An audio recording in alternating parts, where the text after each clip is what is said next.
Welcome back to the Vandy Sports Podcast. I've got Brandon Bigsby alongside with me. My name is Elena Morris, and Brandon, we've been looking forward to this day for quite a while now. Vanderbilt women's basketball has released their non-conference schedule. Yeah, Elena, so glad to be here with you. And like you said, we have been itching for this non-conference schedule to come out for, a little bit over a month now, right? So I'm really looking forward to it. I know everyone listening is really looking forward to it. A lot to go through, a lot to dissect on what is a really fun and interesting non-conference schedule that Vanderbilt has this year. So excited to kind of go through and break all these games down with you. Most definitely. And before we get started, we'd like to take a second to thank our presenting basketball sponsor, the Wash House. Are you dreading laundry day? Is it stealing time away from doing the things that you truly enjoy? Well, let the laundry professionals at the Wash House take care of that for you. With two convenient locations in the greater Nashville area, just drop off your dirty laundry, and the professional attendants can give you back the one thing you can never have enough of, which is your time. Within 24 hours, you can pick up your nicely folded, fresh, and clean laundry ready to be put away. You can go online to www.washhouseclean.com, or you can stop in today and get your time back. So we'd like to thank them for being our presenting sponsor today. Brandon, let's kick it off with game one, November 4th. I think that anybody watching who knows me, just even in the slightest, knows I'm very excited for the opening game. Yeah, I think both of us have a couple of reasons that we're excited for this one. Vanderbilt opening up with Lipscomb to start out the season. Lipscomb, a team that went 17-13 last season. That'll be on the opener on November 4th, which is a Monday. And Elena, obviously we're very familiar with Lipscomb. Both of us have called games for the women's team over there and are pretty familiar with their roster. Lipscomb, a team that has been within the top four in the A-Sun, but Vanderbilt has played them the last 2 years. It was a close game in 2022. Last year, Vanderbilt able to win that game pretty convincingly. I believe the score was 72-50 at home at Memorial Gym. So I think a good little tune-up game and a local game too that a lot of fans can be excited about. And it'll be interesting to kind of watch how Vanderbilt looks coming out of the gate against a team that not only is a local team, but also a team that they're familiar with as well. Yeah, definitely. I think it's a great opening game for both sides. I mean, both teams being in Nashville will give, both fan bases an opportunity to head over to Memorial to cheer on their respective teams. But as you mentioned, we follow Lipscomb along quite closely, both students there, along with Joey. So very familiar with that school, but it's a very guard heavy team. Lipscomb is they lost pretty much all their bigs after this past season. And so a guard heavy team. And I think because of that, Vanderbilt really has the opportunity to get out and run and take advantage of being the bigger team in that opening day. But it'll be interesting to see, the starting lineup, what both teams come out of the gates with. And I think that, they nailed it by opening up with the local team. Yeah, like you said, Lipscomb, a very guard heavy team. They actually lost all of their centers from a year ago, other than one. So three of the four centers on last year's roster no longer on that team. So Vanderbilt going to have a size advantage, going to have probably a bit of an athletic advantage as well. One storyline that I think cannot go under the radar is that interesting that that's going to be the first game of the year. I'm very curious to see if Madison Green will be playing in that game. If you recall last year when Madison Green tore her ACL, it was in the game against Lipscomb. So how cool of a story would it be for her to be able to return in the same game against the same team where she got injured last year and that derailed her season? So kind of a bit of a side story there too that I think could be really interesting. It would be really cool to see her be able to return for that game fully healthy and kind of be able to complete that, especially considering how things ended last year against that same team. Yeah, for sure. And of course, with an injury like that, you never know how a player is gonna, progress. It's different for everybody, but it would definitely be awesome to see her get back out on the floor. And I know at some point she will make an appearance. We don't know if it'll be the first game or a few games later. It just depends on how she's feeling, but that's definitely a piece to look forward to if you're Vanderbilt. And moving on to that next game, the Commodores hosting back-to-back ASUN opponents. The Austin Peay Governors will also be coming to Memorial. We've seen them play a couple times, and that's a tough team as well. Yeah, Austin Peay, they're a team that typically have not been one of the names that you typically hear out of the ASUN. A lot of times you kind of hear people talk about FGCU because of their dominance there. But Austin Peay, they've been a sneaky team, finished sixth in the ASUN last season, but were able to make it all the way to the ASUN semifinals. So that's a team that even though the record may not necessarily stand out to you, they have some pretty good players. Now, Obviously, I think that most people would expect Vanderbilt to win that game. I think they're obviously a more talented team than Austin P is, but again, this is college basketball. You can never underestimate any opponent. We've seen Austin P. They are a team that is very gritty. They have a lot of athletes. They're a team that have really kind of risen up within the last few years, too. It feels like they've just gotten marginally better every single year under the new coaching regime over there. So I think that's going to be a really interesting mid-major test for Vanderbilt starting out the season, especially considering that it is a same conference opponent as Lipscomb, and it's just a few days after that opening night game as well. Most definitely. And you're right about that. They've definitely been on the come up the past couple of years. But after two games playing ace-on opponents at home, Vanderbilt setting out for Florida to take on the USF Bulls. That's a very interesting game for me. And I think that's going to be the most underrated, if you will, game. The Bulls picked up Mama Dembele from Missouri, who spent the last 4 years there. So Shea Ralph and Vanderbilt is very familiar with how she likes to play basketball. And so that's a team that, they like to play the bigger teams. They're playing UConn right before they come home to host Vanderbilt. Last year they played Texas, they played Alabama. So they're not afraid to be tested. I just think that this team is, their record's pretty solid for the amount of high quality opponents that they played, but Vanderbilt, that's someone they will have to be most definitely prepared for, especially being their first road game. Yeah, I think that the South Florida game is the one that is the most intriguing to me for a few reasons. You mentioned the Shea Ralph connection. People forget that UConn was in the American Conference for a while before they ended up going to the Big East. And Shea Ralph was an assistant there. Their number one competition in the American Conference every single year was South Florida, and their head coach, Jose Fernandez, he's been there since 2000. So obviously, same scheme, similar coaching staff.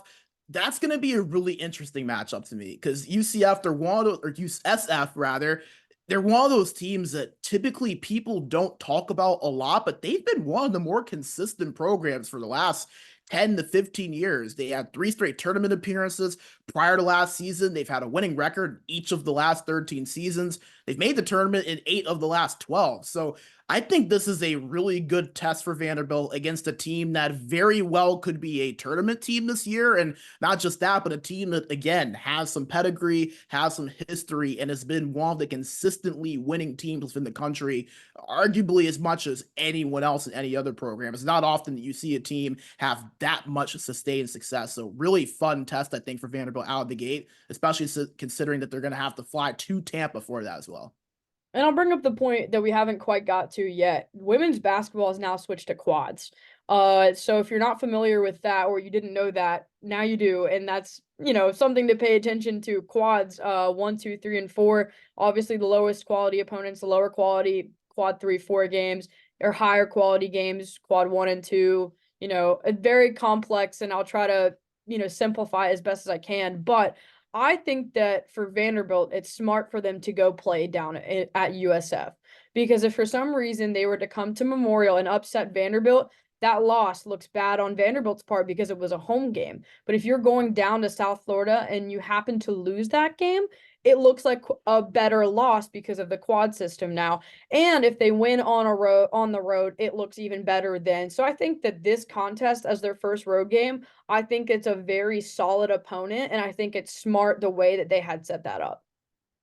Yeah, I think that's a good point too, Elena. Just thinking about just now the inception of the quad system, because now you're comparing something that could be potentially only a quad 2 win or a quad 2 loss to something that would be a quad 1 win or a quad 1 loss. And that is a massive difference when you're talking about a Vanderbilt team that just 7 months ago or 6 months ago was really kind of biting their nails, trying to figure out whether they were going to be in the tournament or not. A team that was one of the last 4 teams in will be playing a few teams that are going to be in the bubble conversation, not just in SEC play, but also in non-conference play.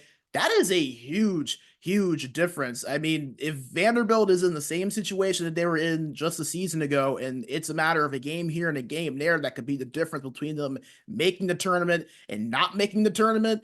A quad 1 win versus USF would be huge, especially considering that, again, South Florida could very well be a team that was on the bubble because they were in the bubble conversation just last season. So I think that's a really good point, and it's something that is a strategy that coaches always kind of have to maneuver and navigate their way through. And on the women's side, this is a little bit newer. Luckily, there is that history on the men's side that you can kind of transfer over. So I love that move by Shea Ralph and her staff. I think that's a great quality win that they could potentially add on. But again, if they do happen to lose it, wouldn't be as damaging losing it at Tampa Bay compared to losing it at Memorial. Most definitely. And then the Commodores will come back home for a 3-game little streak there. They've got Butler, Hampton, and Stamford. And the game I really want to focus on is Butler. The other two, those should be two teams that Vanderbilt takes care of pretty easily if they, do what they need to do. Butler, in my eyes, is the toughest home game that Vanderbilt has. They played them last year on the road, and that game was a very gritty game, a very sloppy game. Both teams not shooting the best. Vanderbilt came out on top by, I believe, I want a double digit, around maybe 12 points if I remember that correctly. But I think that that's a good test for them too, a little home and home series between a team out of the Big East. And I'd have to say that that's probably the toughest home game that Vanderbilt will have until they reach the SEC play. Yeah, I definitely agree with that. And it's interesting with Butler because you look at them last season, they went 15-17. They finished eighth in the Big East. They did qualify for the women's NIT though last season, so they did get a little bit of postseason experience.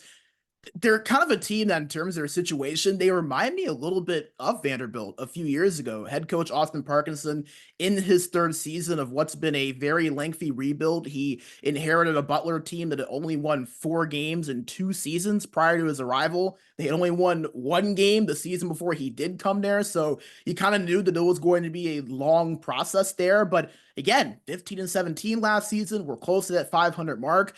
It feels like they're one of those programs that are on a similar trajectory to what Vanderbilt was when Shea Ralph first got there and she was entering her third season. So Butler could be a team that, despite not being amazing the last few seasons, could surprise some people. They might have a couple of players that have developed over the offseason. They may have a couple of transfers or freshmen come in. That is a game that I think could potentially be one of those, not a trap game. I don't think there's necessarily a trap game there, but I think that's a game that could be a little bit closer to what some people expect when you just look at Butler and what they were last season. I agree with you there. And, when you have a new coach come in and like you used Shea Ralph as an example, it takes a little bit of time. And so Butler is starting to get to that point where they should see those results. And so I think that because of that, that is the most difficult team that Vanderbilt will host. After Butler, you have Hampton coming into Memorial. They went 3-26 last year. That shouldn't be much of a concern at all for Vanderbilt. Right after that, Samford out of the SoCon, they went 14-16. So not a great mid-major like Lipscomb or Austin P, who got to compete in their conference tournament. So those should be two games that Vanderbilt can win. After that, this is where it gets to an interesting part. Right around Thanksgiving, the Commodores are heading out to the Acrisure Classic in Palm Springs, California. This is what I've been looking forward to talking about, Brandon. In my opinion, I think that first game against Arizona is the most important game that Vanderbilt has. After that, they'll play either, if they win, they'll play the winner of Cal and Michigan State. If they lose, they'll play the loser of that game. So we don't know that second game's going to be yet, and that's why I think the Arizona game is the most important. That's your first, taste of a Power Four opponent, a team that made the NCAA tournament last year. They were in the first four in, just like last four in, just like Vanderbilt. They won that game, first four. I believe that was against Auburn, so an SEC opponent. And then they lost the first round game to Syracuse. So exact same tournament experience that Vanderbilt had. Because of that, I just think that Arizona game is going to be very important for Vanderbilt.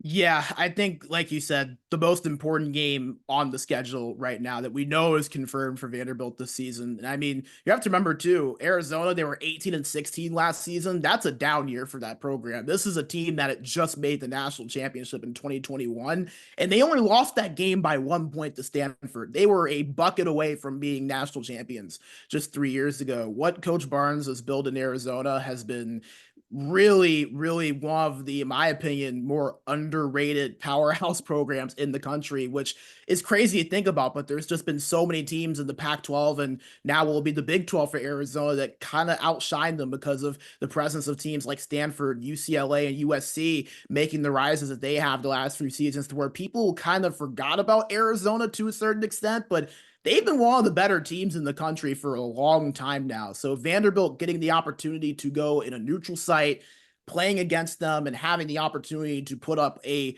really high quality win on their resume, that's going to be a really big opportunity for them. And I think that's going to be one that this team has circled on the calendar already. They know what that game could mean for them, not even just in terms of quads and scheduling and resumes. I think just to make a statement that says, hey, Vanderbilt is here. We can come out and play one of the best programs in the country and not just compete with them, but beat them as well.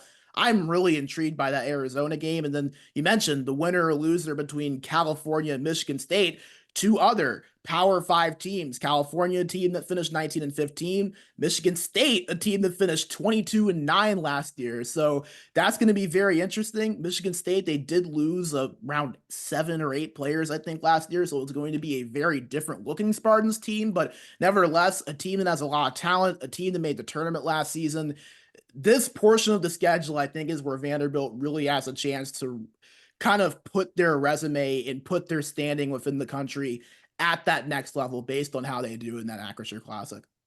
Yeah, I'm with you there. Those are two solid programs. You mentioned Michigan State making the tournament. They did lose some players, but they picked up some big pieces. I know Grace Van Sluten from Oregon State made her way up to Michigan State. They picked up other pieces, and it seems like they're hot on the recruiting trail too. I've seen quite a few recruits on Twitter who have been making their way up there to East Lansing for some visits, and so that's a team that's starting to, like Vanderbilt, find some success, and so they're starting to hit their stride. And so Michigan State, that would definitely be good competition, as well as Cal. They didn't quite make the NCAA tournament, but they were also on that bubble. I know they were being talked about, and they were able to compete in the WBIT, one of those newer postseason tournaments. And so those are 4 solid teams in that tournament. And so that is going to be some very exciting basketball to watch, actually nationally televised too. That entire tournament will be on True TV. So be easy to catch those games, and should be some good ones too. Before they head back home for another mid-major team, the Appalachian State Mountaineers out of the Sun Belt Conference, coming to Memorial the first day of December.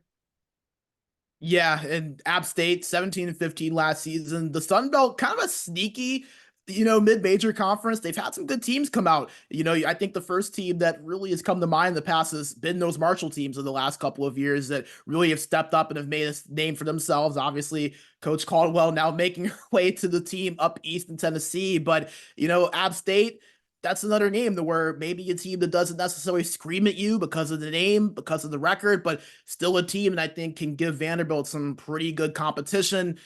That's going to be a lot of fun to watch. I don't know if that's necessarily a trap game per se either, but again, another team that could be a little bit better than their record from last season and could give Vanderbilt one of those sneaky tests that, again, I think every single team is going to have at some point during their non-conference schedule. So, I mean, really the schedule is well balanced. I think App State really kind of complements as well what they're looking for that. I agree with you there. It's a nice little game to put in between that tournament and this next one. That's also going to be a fun one for us to talk about. Vanderbilt in the ACC SEC Challenge. The Commodores will travel to take on Miami. That's interesting to me. That's a very guard-heavy team who just picked Haley Cavender back up from TCU to join her sister there. That's going to be a good one, Brandon. Yeah, I'm really looking forward to that. And, obviously you mentioned the Cavender twins being there, Miami being a team that was kind of in that bubble conversation with Vanderbilt again just last season. They finished 9th in the ACC, were 19-12. Currently, right now, I know it's really early, so put as much or as little stock into this as you will.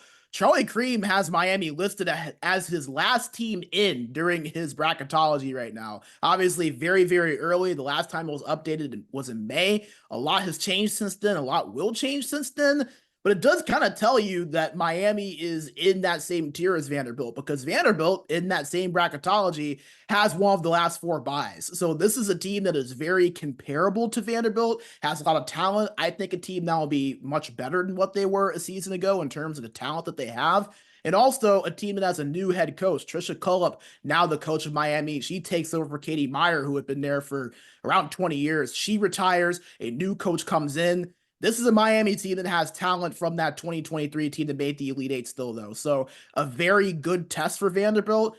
I'm interested to see how they look. I don't know if it's necessarily going to be of the same level as of importance as an Arizona game or a Michigan State game, but Elena, it's not far off, especially considering that, again, this is an opportunity for a really high quality quad one win, having to travel to Coral Gables to play Miami on the road in that game. So when you add in that new quad system, games like this can mean a little bit more, because when you do get down the margin, you're stacking up resumes against each other. It can help your seeding, or it can be what gets you in the tournament as a whole. So that game really, really intriguing for a lot of reasons, and one that I definitely have circled on the calendar.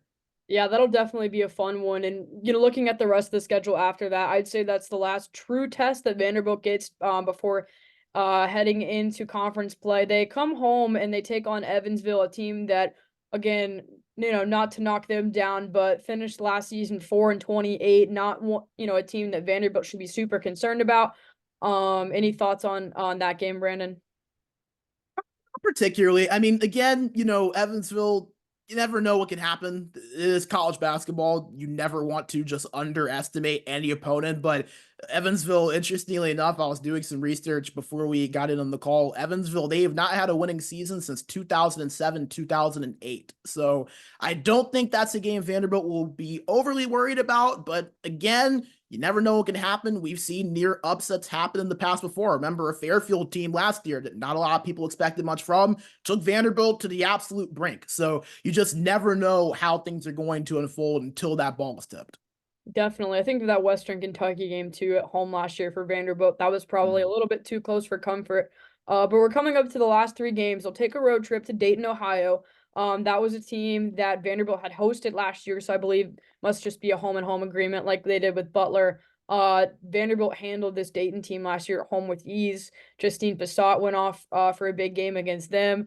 They finished last year 12-19. That's their last road test before they come back home for two more games. Yeah, and again, I like that this game is on the road because it does bump up the potential earnings that you would get within that quad system. You're comparing what maybe would be a quad 3 win at home to what could be a quad 2 win on the road. So even though Dayton, the team that was 12-19 last year, the fact that you fly out to Ohio to play that game, if you win it, could mean a little bit more at the end of the year in terms of what that win can do for you at the end of the season compared to if you won it at home. Last two games that Vanderbilt, should have on the right side of things should be ones that they can take care of. West Georgia, another A-Sun opponent, and actually their first season moving up from Division Two. So that lack of experience playing against those bigger schools, especially one like an SEC team, Vanderbilt should be able to take care of West Georgia, and they'll close out the non-conference portion of that schedule with Alabama A&M. Yeah, and I think that West Georgia, I think a lot of times people hear about these Division 2 teams and they come up to Division 1, and some of them can do really well. A lot of times those teams have had a pretty good history within Division 2, typically 20 plus wins throughout the most recent history. West Georgia, they were only 16-13 last year in the Gulf Conference. So it's not like they were particularly great last year, a division down. So I don't really anticipate Vanderbilt having to struggle too much with them in Alabama A&M, as you mentioned, closing out the schedule with a pretty good home game, 15-16 last year, finished fifth in the SWAC. Again, I don't really think that's a team Vanderbilt will be worried about too much. And I kind of like that you have those two at the end of that non-conference schedule at home, because with that Dayton team, again, I know they weren't great last year. I know they were able to handle them pretty convincingly last year. They won that game by 17. It's a much different experience when you're having to travel on the road and you have a Dayton team that likely is going to be improved from what they were a year ago. So I like that you have two teams at the end of this non-conference stretch at home, one that is in their first season in Division 1, and another that is a mid to low major opponent that was just a little bit under 500 last year before you really ramp things up with that SEC play. So I think that, again, complements the balance with the schedule that Shea Ralph and her staff built. And Elena, I'm not sure if you think, but I feel like that's kind of the word of the day with the way they built this, was just the balance of the schedule from top to bottom. I think that you're right. I think that if you look at this year and compare it to last year, I think that there was some strategy behind putting the schedule together. I think that they put it together well to set themselves up for success, because I know that at the end of the year they were kind of looking back at their non-conference. That was really what was the yes or no of are you going to get into the tournament or not, because they didn't have those bigger games. I believe they played Iowa State at a neutral site and they played at NC State. And those are really the only two games that were jumped off the paper on that schedule. But I think this year throwing in teams like, Butler at home, which I know they played them on the road last year. USF's a solid game. I mean, they are picking up these bigger games, and I think that the way they structured that schedule will help them in the long run. But if I counted right, I believe there's 14 non-conference games. That I maybe check my math. I'm not the best there, but quick glance at it, I believe 14. How many wins? I'll put you on the spot. Do you think that Vanderbilt could end up around? Should end up around? What are your initial thoughts on that, Brandon? Ooh, man, that's tough. I think that this is probably just kind of looking at the schedule. I think that they could end up with around 11 to 12 wins. I think the games that would worry me a little bit is USF and then the Acrisure Classic. USF, again, that's just a team that I think Vanderbilt can win that game. I would even probably favor them to win that game just because I think that much of the roster that they have. I love the depth that this team has as well. It's just going up against a team in South Florida that does have so much experience. It is on the road. It's right after you have those two home games against Lipscomb and Austin Peay. Really your first true road test of the season, too, against an opponent like that. I just, it's one of those games that feels like a coin flip that could end up being 50-50. And then again, the Acrisure Classic, playing against Arizona and then having to play against either California or Michigan State. Arizona, they're a team that they were a little bit down last season, but even their down season ended up resulting in an 11 seed in the tournament. So that's going to be a really tough test for Vanderbilt. And then either Michigan State or Cal, I would feel a bit better probably playing against Cal in terms of the chances of Vanderbilt being able to secure that win than I would Michigan State.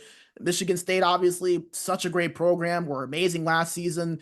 Cal, a good program, but have been kind of on a bit of a downturn since the 18-19 season. That's the last time they made the tournament. So it's interesting. I think those are really the three games, and obviously you have Miami as well, having to play against Haley Cavender, having to play against the Miami team that has just a lot more talent. I think last season, or just better balance, kind of similarly to what we talked about with Vanderbilt, a team that is deeper than what they were a season ago, having to travel to Florida for that game. So if I'm doing my math right, I think it's 14 games.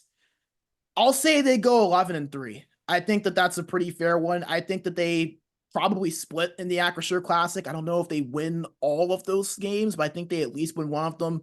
I think they probably lose to Miami, and I think that USF game could end up being a toss-up. So I think that the balance would be 11-3. The ceiling, I think, is probably 13-1. I think they have that potential, and I think that if you go to 10 wins, you're not necessarily thrilled about it. You might be a little bit more worried about how the resume is looking at the end of the non-conference, but I don't think you're necessarily panicking either because of how strong the SEC is. So it could go a lot of different ways. I think that if it goes the best way it can, we could be talking about Vanderbilt being in the top 25 conversation at the end of non-con.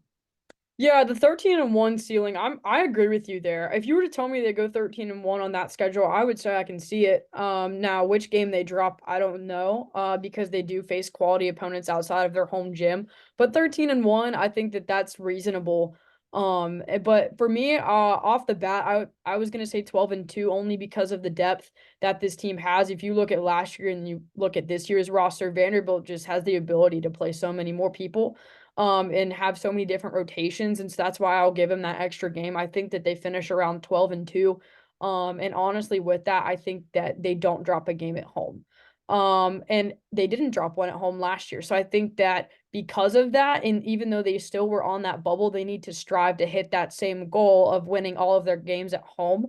And that way, if they were to win an extra game on the road, it's going to give them a little push forward into maybe the rankings or maybe a higher seed in the tournament or more security with that. So I have them going around 12-2, and those two losses are really just coin tosses, like you said. I could see it happening, in the Acrisure Classic. I could see it happening at Miami, USF too. Just any of those, 4 or 5 games right there could be where two of those losses come from. But overall, Brandon, I like the way that this is set up, scheduled for Vanderbilt. After last year, you can't help but be excited about, what's, to come this year. We don't have that conference schedule yet. We don't know the dates. We do know the teams home and away. We just don't know, who that first conference game is going to be. So I'm sure we'll talk about that once we find out that information. But Brandon, do you have any closing thoughts for today? Yeah, I think just this is going to be a really fun non-conference to look at for Vanderbilt. A lot of different teams I think you can be excited about. And I think, too, a good point from you, Elena. Vanderbilt has been just ridiculous at home this past year. 9 of their 14 non-conference games are at home. So I think that gives them a significant advantage. If they win all of those home games, you're already looking at a minimum of a 9-3 non-conference, which is insanely good. I think they'll steal at least one of those away games. I think they'll steal at least one of those neutral site games, and that's at a minimum. I'm probably being a little bit conservative saying 11-3, but that's still really, really good, and it's still a team that should be surely in the tournament picture by the time SEC conference time rolls around. So if I'm a Vanderbilt fan, I'm excited for the games that you've got. I'm excited to kind of see what the team looks like. And I think there's some really good opportunities for Vanderbilt come January to be one of those teams that people are once again talking about saying, this might be one of the better teams in the country that we didn't see coming because they all of a sudden are playing teams like Arizona and Michigan State and Miami and not just competing with them, potentially even beating them. So I think this has the potential to be a really big statement year for Vanderbilt. I like the way they've built their non-conference. And can we just start basketball already? Like, can we just go ahead and simulate to November? I'm excited for this. I'm ready for them to tip off now. It's going to be a ton of fun to watch. I'm with you there. Brandon, I think that, people would think it's November the way you and I talk about basketball so much. Brandon and I send each other the most random basketball facts or, tidbits every day. And so I'm sure, you'd think it starts next week, but we've got a couple of months to go, Brandon, but I think we'll make it. No one's more excited for that first game than Brandon and I getting to see the school we go to play against the team that we cover. So we're looking forward to that. November 4th is going to be a great day for college basketball fans. And for Vanderbilt, they're looking forward to a great season after making the tournament last year. So Shea Ralph looking to get her team, take another step forward and another good year for the Commodores. For Brandon, thank you for joining me today. I appreciate you spending some time with me to talk about basketball. And for you guys listening, we appreciate all of your support for checking out our coverage. My name is Elena Morris. Thank you guys for checking us out today here at Vandy Sports. We look forward to talking more basketball with you soon.